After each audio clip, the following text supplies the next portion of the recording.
Hola, soy Bernardo Carvajal, profesor titular y director del Departamento de Derecho Administrativo de la Universidad Externado de Colombia e igualmente socio director de la firma Bernardo Carvajal y Asociados.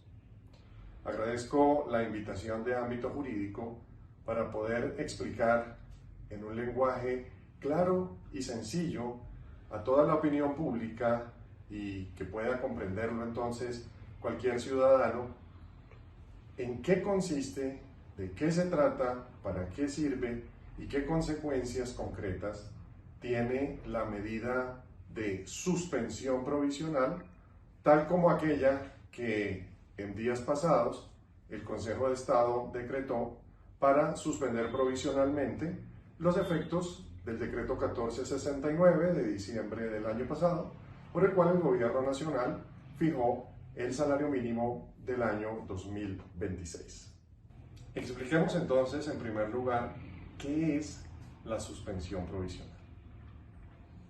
Esta es una medida que pueden ordenar los jueces que controlan las actividades de nuestras autoridades administrativas, incluyendo, por supuesto, el Gobierno Nacional y los actos expedidos por el Presidente de la República y sus ministros.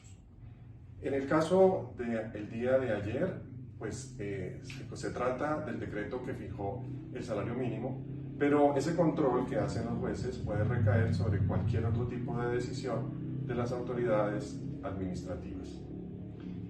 ¿Qué se busca con esta medida? Esta medida es una típica medida cautelar, es decir, son medidas de carácter preventivo, de carácter transitorio, y buscan diferentes fines. En el caso concreto de la suspensión provisional de los efectos de los actos administrativos, es decir, de las decisiones del Poder Ejecutivo contenidas en actos administrativos como los decretos del gobierno, lo que se busca es que se suspenda la ejecución, la aplicación, el cumplimiento de esas decisiones mientras se resuelven las demandas a través de las cuales los ciudadanos, cualquier persona, solicita que se declare la nulidad de esos actos. En segundo lugar, quiero explicarles cuándo procede este tipo de medida, cuándo los jueces pueden tomar estas decisiones transitorias preventivas, como es ordenar la suspensión de los efectos, del cumplimiento, de la aplicación de un acto, de una decisión del Gobierno Nacional.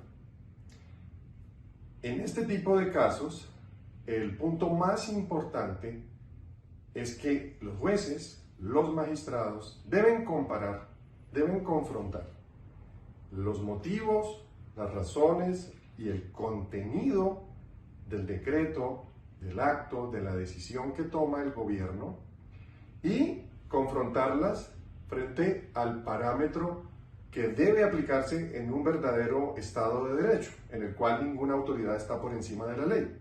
Esto es, la Constitución y las leyes. Por ejemplo, en el caso del decreto que fijó el salario mínimo, se verificó que la ley del año 1996, que establece en uno de sus artículos los requisitos que debe aplicar el gobierno para fijar el valor del salario mínimo, si a primera vista, si de una manera razonable, objetiva, libre de prejuicios, puede encontrarse una clara contradicción entre el acto, la decisión del gobierno, las leyes y la Constitución. Y si se observa, se puede concluir de manera preliminar, transitoria, sin prejuzgar, de una forma muy tranquila, que aparentemente hay una contradicción muy clara entre lo que se decide y las normas superiores, pues hay una razón para suspender provisionalmente los efectos, de manera que no se tenga que esperar hasta la sentencia.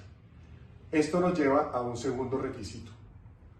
Hay que mirar el paso del tiempo, qué efectos tendría si los jueces no toman ninguna medida. Y eso justifica la necesidad de intervenir, comenzando el proceso para justamente suspender la aplicación de la decisión y no permitir que se siga aplicando y no pueda, y se puedan manifestar todos los efectos contrarios a derecho de esa decisión a lo largo del tiempo de duración del proceso. Entonces es muy importante que el juez analice si el paso del tiempo realmente afecta y perjudica el cumplimiento del Estado de Derecho.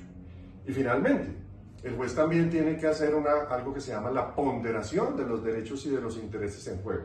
Tiene que analizar qué pasa si ordena suspender.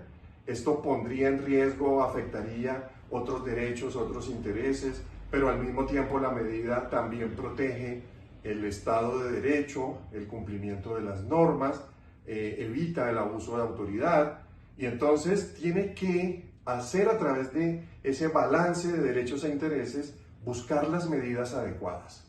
En el caso de la medida cautelar que se tomó ayer, pues ahí se ve claramente la ponderación. ¿Por qué? Porque se ordenó que solamente se suspendían los efectos del decreto del salario mínimo cuando el gobierno nacional cumpliera con otra orden que se le dio, que es la de expedir un nuevo decreto. De tal manera que eso es lo que debe ser verificado para este tipo de medidas especiales. Y para terminar, algunas consecuencias prácticas de la suspensión provisional. Primero, a pesar de que hay recursos, el gobierno se puede oponer a ella y los jueces tendrán que decidir si la confirman, si la cambian, si la modifican. Lo cierto es que el gobierno tiene que cumplirla de manera inmediata. Y los jueces, en este caso el Consejo de Estado, tienen que hacerle seguimiento al cumplimiento de esa orden. Además, es importante que el gobierno nacional se tenga claro que no puede repetir la misma decisión en el sentido porque estaría incumpliendo con la orden, y los jueces tienen que verificar que se cumple efectivamente la orden. Tampoco se puede reproducir un acto administrativo que ha sido suspendido, so pena de sanciones disciplinarias, multas, de tal manera que debe cumplirse a cabalidad y habrá que esperar hasta el momento de la sentencia para saber en qué terminan este tipo de sucesos. Para concluir, no podemos decir que el Consejo de Estado tumbó, como decimos coloquialmente, el decreto. El decreto está vivo, es válido, pero en virtud de la suspensión provisional no se puede aplicar hasta tanto no se profiera la sentencia del Consejo de Estado. Muchas gracias.